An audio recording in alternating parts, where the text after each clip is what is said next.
роҳҳои маҳаллаи 40-солагии Делварзин деҳоти Палдораки ноҳияи Мастчоҳ бо ташаббуси сокинон ва соҳибкорон пурра мунфарш мешавад.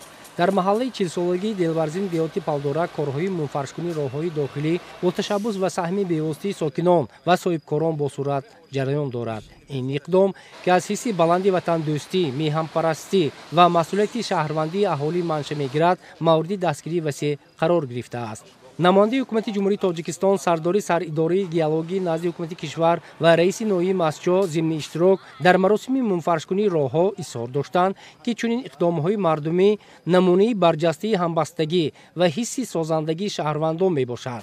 мавриди зикр аст, ки сокинону соҳибкорони ватандӯсти деҳии Сабах иқдом гирифтанд зиёда аз 2 километр роҳҳои дохилии маҳалларо бо паҳнои 5 метр пурра мунфарш намоянд. намояндаи ҳукумати ҷумҳурии Тоҷикистон ин иқдоми созандаи соҳибкорону сокинони маҳаллаи Сабахро шоистаи таҳсин арзёбӣ намуда, таъкид кард, ки иштироки фаъолони онҳо дар амалисозии корҳои ободонӣ намунаи равшани ватандӯстӣ, масъулиятшиносӣ ва ҳамбастагии шаҳрвандон мебошад. зикр карда шуд, ки чунин иқдомҳои мардумӣ на танҳо ба беҳбудии зисту зиндагии сокинон мусоидат мекунад, балки барои рушди устувории инфрасохтори маҳаллӣ аҳамияти муҳим дорад. ин ҳамаш ба шарофати дастгирии ҳукумати кишвар ҳаст, ки барои чунин пешравиҳо заминаву шароити мусоид фароҳам оварда сулҳу суботро дар худи Тоҷикистон таъмин менамоянд.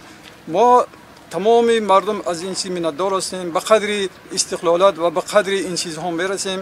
дар ноҳияи Мастчоҳ ба истиқболи ҷашни бузурги миллии 35-солагии истиқлоли давлати ҷумҳурии Тоҷикистон корҳои созандагӣ ва ободонии вусъати тоза гирифта, ҳар гӯшаву канори он қабои идона ба бар менамояд.